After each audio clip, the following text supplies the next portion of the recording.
Welcome Libra to your in-depth weekly forecast for week commencing the 27th of May for the Ascendant, the Sun or the Moon.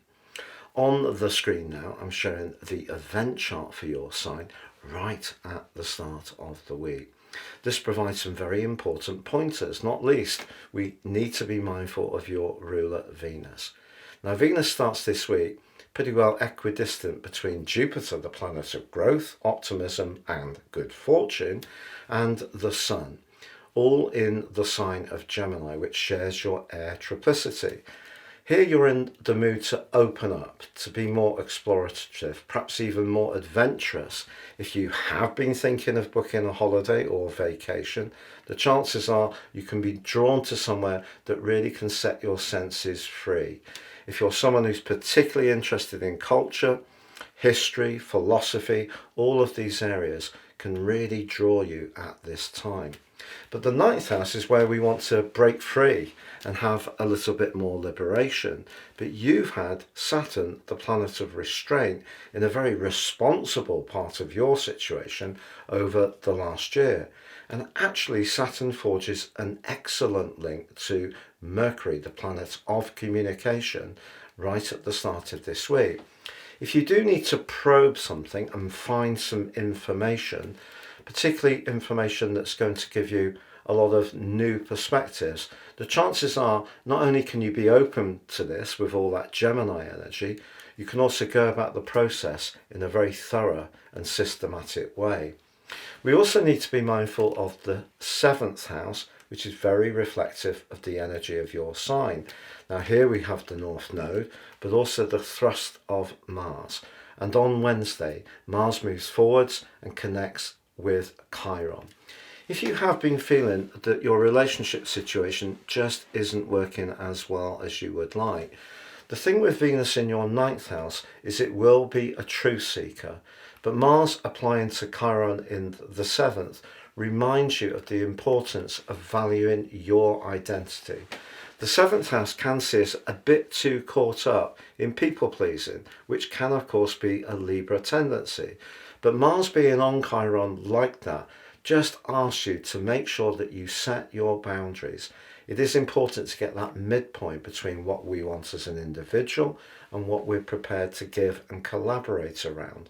And because of the 9th house energy, if there is a relationship which hasn't been working quite as well, you may be in the mood to break free. It might not necessarily be a permanent arrangement, but the desire to have a bit more freedom and independence can certainly be very attractive to you. Now, if you're single, the converse can be true. You could find yourself drawn to someone who comes from a completely different background to you, someone who has a lot of world or life experience. But if they are someone who's very interested in things like the arts, or perhaps travel, or different countries, then that is going to be someone that is going to pique your interest. Now, as the week goes on, the moon moves forwards from a little bit of a protective start to the week in Capricorn, moves through your sister air sign of Aquarius, initially passing over Pluto, but then by Thursday is in a square with the Sun. So the 6th house energy is competing with the 9th.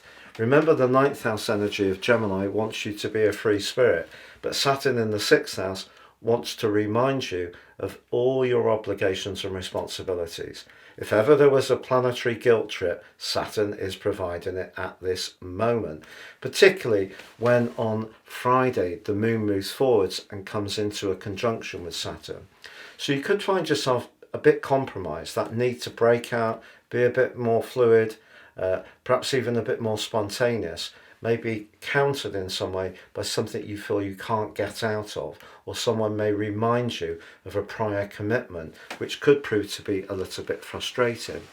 But you know, there's a tremendous link between Mercury, the planet of communication, and Uranus as this week draws to a close.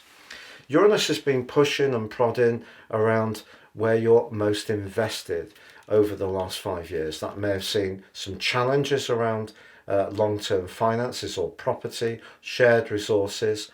Perhaps there's been at times very sudden and unpredictable events which have been hard to deal with. What Mercury does here is gives you an opportunity to delve deep, to get beneath the surface. You may spot an opportunity by scrutinizing something in a fresh way that someone else could miss.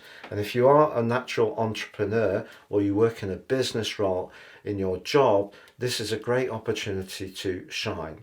But I would say with Venus applying to Pluto through this week and also Jupiter to Pluto for the first time in over 200 years.